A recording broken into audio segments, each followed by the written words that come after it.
Né, tem um documentário na Netflix que fala disso, dos caras que faziam no Iraque, né? Um deles, inclusive, se ferrou, porque o cara fez humor no meio daquela loucura, né? Eu fiz... Qual foi isso aí? Ele foi fazer... Eles faziam... Ele era um cara que... enfim, eles fizeram um documentário, eu esqueci o nome, que ele pegou vários comediantes em lugares totalmente improváveis. Ah, eu acho que tem um set do Louis C.K. nisso aí. Já viu, Caio? O Louis C.K. ele faz um show pros soldados que estão no Iraque. Não sei se tem a ver com isso, mas existe isso. Não tem a ver, mas isso também você vê. Muitas vezes na guerra... Eles achavam momentos de fazer humor com as tropas, com a galera, pra levantar a moral da galera. A própria pandemia, né? A pandemia você fala, caralho, a gente tava meio com medo que o mundo acabasse. E puta, em quanto tempo não surgiram as piadas, o humor, porque o humor tem essa função do alívio, né? Da gente fazer... a gente, mais até do que respirar, a gente expirar. Porque quando a gente faz... é quando a gente acalma, a gente alivia, a gente solta a nossa tensão, a gente... E eu não sei se é desse do Louis C.K. ou de outra pessoa que foi fazer show pra tropas, que o cara fez uma piada com um dos soldados que tinha perdido as pernas. E ele tava lá, de cadeira de roda, assistindo o show, e o comediante fez uma piada com o cara que tinha acabado de perder as pernas. E todo mundo riu, e dá pra ver que é um alívio, que o pessoal se aliviou, porque parece que aquela verdade tava ali, e tava todo mundo ignorando e tensionando o fato do amigo dele ter perdido a perna no combate. E o comediante veio, fez a piada, e todo mundo riu, e parece que aquilo aliviou aquele trauma que tava ali. Tem essa função também. Sim, é óbvio que você tem uma situação bem delicada. Claro, sim. O cara tem que estar ali disposto a ouvir, né? Não vai fazer com o cara na rua, isso aí. Sim, tem que ver qual é há quanto tempo, isso você também faz comédia, sabe que há quanto tempo foi, se era um cara que já tinha passado por essa situação, né? Provavelmente não era ontem, né? Tem o tempo. Sim. Mas enfim, eu fiz... tem um grupo aqui que eu fiz parte na França, mas que agora tem no Brasil, que são os Palhaços Sem Fronteiras, que fazem espetáculos em lugares em guerra, lugares em conflito, ou aqui no Brasil, né? Às vezes a gente não precisa tão longe. Qualquer lugar. Né? Em qualquer lugar assim, mas então, por exemplo, eu fui em 99, no meio da guerra do Kosovo, fazer espetáculo nos campos de refugiados. Então, eu mesmo, quando eu estava indo para essa viagem, eu falei, nossa, será que as pessoas vão rir? Será que as pessoas vão achar alguma graça? As pessoas tinham famílias lá que o pai não estava, que eles não sabiam se o pai tinha morrido, se o pai tinha... Se vocês iam ver, eles estavam morando numa tenda, sem banheiro, assim, na miséria, naquela que a gente nem pode imaginar que o ser humano é capaz de chegar.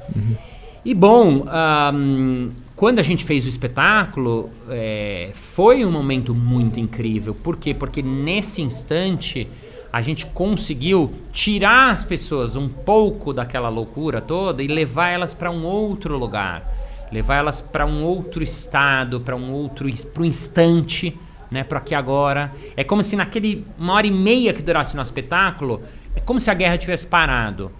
E não é que ela depois, quando eles voltam para algumas pessoas, quando eu falei assim, mas quando vocês vão embora, eles ficam lá fudidos e tal. É verdade, sim, só que primeiro, durante aquela 1h30, se eu conseguir ajudar alguma coisa aquela pessoa a sair, ela teve 1h30 de um momento feliz, isso primeiro. E segundo, quando a gente vai embora, provavelmente eles ficavam conversando sobre o espetáculo, falando sobre a apresentação, sonhando, que provavelmente um sonho era só sonho com bombas. Quem sabe essa noite ele teve um sonho com uns palhaços muito loucos que chegaram. Então, poxa, eu acredito nisso, então eu quero tentar fazer isso, se espalhar o máximo possível, deixando bem claro assim que quando eu fiz, né, o Palhaço Sem Fronteiras, não é que eu vou lá como salvador, não vou salvar ninguém, porque eu não tenho o poder de salvar ninguém, eu não consigo nem salvar, eu não consigo me levar minha vida às vezes à frente, quanto mais salvar o outro, né, seria muita pretensão, mas levar aquilo que eu acredito, que eu acho que eu sei fazer, que é a única coisa que eu sei fazer, que é a arte teatral, a arte do palhaço e do improviso, compartilhar com outras pessoas que estão precisando, que vai ajudá-las. E, obviamente, o meu aprendizado também foi violento, né? Imagina Eu fiz 15 dias desses espetáculos em vários campos de refúgio. Imagina como eu voltei. Eu voltei totalmente transtornado, totalmente pirado. Aquilo mudou a minha vida. Então, não é só que eu fui lá ajudar. Não é Madre Teresa de Calcutá, não. Eu fui lá fazer o que eu sei fazer e recebi um puto de um presente de volta, que era aquelas pessoas lá me ensinando e me dando o tempo delas e estando em comunhão comigo naquele momento presente. Foram 15 campos do povo de Kosovo. Isso. Qual era a treta lá? Qual era a guerra? Não lembro direito. Era alguma coisa com a Albânia? Isso. Era exatamente a fronteira da Albânia com Kosovo. Na verdade, estava tendo uma limpeza étnica na época. Então, começou a ter uma guerra lá e formaram-se esses campos de refugiados porque alguns lugares foram invadidos e a galera tinha que sair da casa dela, fugindo. E aí entraram as ONGs e aí formam-se os campos de refugiados. Então a gente passava por tanques para ir de um campo para outro. Você vê um tanque de guerra. A gente mora no Brasil, a gente não sabe o que é tanque. E você vê um tanque lá. A gente passava uma casa que foi bombardeada, que você só via a escada. A gente era parado em postos de controle das milícias, não era nem do exército. Então a gente, revistavam, que era muito louco, porque o cara falava, onde vocês vão? Não, palhaço, clown, palhaço. Palhaço? Que palhaço? Aí o cara abria as malas e tinha 500 narizes vermelhos. Arma de aguinha. Tinha arma o cara, de que água. porra é essa aqui? Total, o máximo de arma que a gente tinha era uma arma de água. E bolas de malabares, e um trapézio, e umas roupas coloridas. E os caras não entendiam nada e aí acabavam deixando passar. Então a gente ia fazendo, na verdade a gente fazia 2 campos por dia, né? A gente fazia um espetáculo de manhã, ficava um pouco lá, interagia. No final também tinha uma coisa que era muito legal. Eles pediam, a gente fazia o espetáculo e depois do espetáculo a gente pedia para eles fazerem alguma coisa pra gente, para eles darem um presente pra gente, o que eles quisessem. Então, num dos campos, por exemplo, eles fizeram umas danças folclóricas e no final ensinaram a gente a dançar, e a gente dançava. No outro, eles cantaram umas músicas, ensinaram a gente a cantar.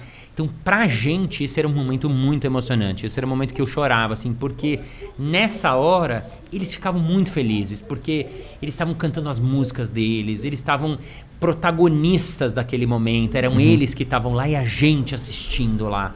Então era um momento da troca. No primeiro momento a gente estava lá no palco, dando um presente para eles. Sim. E no final eles davam um presente pra gente. E acho que é simbólico para eles também, por eles estarem sendo expulsos da terra deles, poderem, sei lá, uma forma de afirmar a nacionalidade deles, mostrando para vocês as danças deles, o folclore, etc. e tal. Sim, você tem razão, você tem razão. Até num dos lugares eles começaram a cantar, várias pessoas começaram a chorar, e depois o tradutor explicou que essa era uma música muito típica deles, muito forte, da nação, do Kosovo lá, e muitos deles se emocionaram. Foi um momento muito emocionante, assim, porque é isso, né? Nessa hora eles afirmavam, e para eles era muito, porque assim, imagina o que é um campo de refugiados. É um lugar, é um grande terreno baldio que as ONGs montam umas barracas e os caras ficam morando na barraca, indo no banheiro, que é um buraco, com pouquíssima comida. Aí chega, não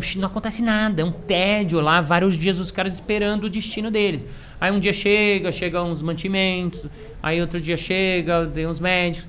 Aí imagina um dia, de repente chegam 2 vans e começa a sair de dentro uns caras mais diferentes, com umas roupas coloridas. Ao invés de sair roupa ou remédio, começa a sair um trapézio, um monociclo, umas bolinhas coloridas, e a galera já começa a falar, o que está acontecendo, né? Então é uma mudança um choque na realidade deles lá. Só isso, o espetáculo é muito interessante lá, porque o espetáculo já começa na nossa chegada.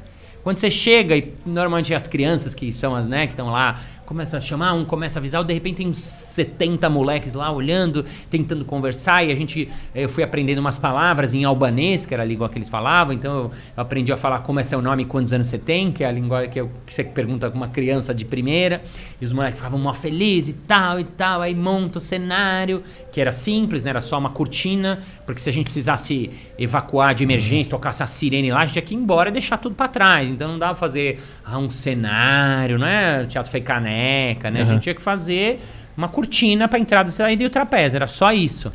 E aí isso já causa uma mudança naquela rotina deles. Já causa uma coisa, nossa, estrangeiro, que isso, tá.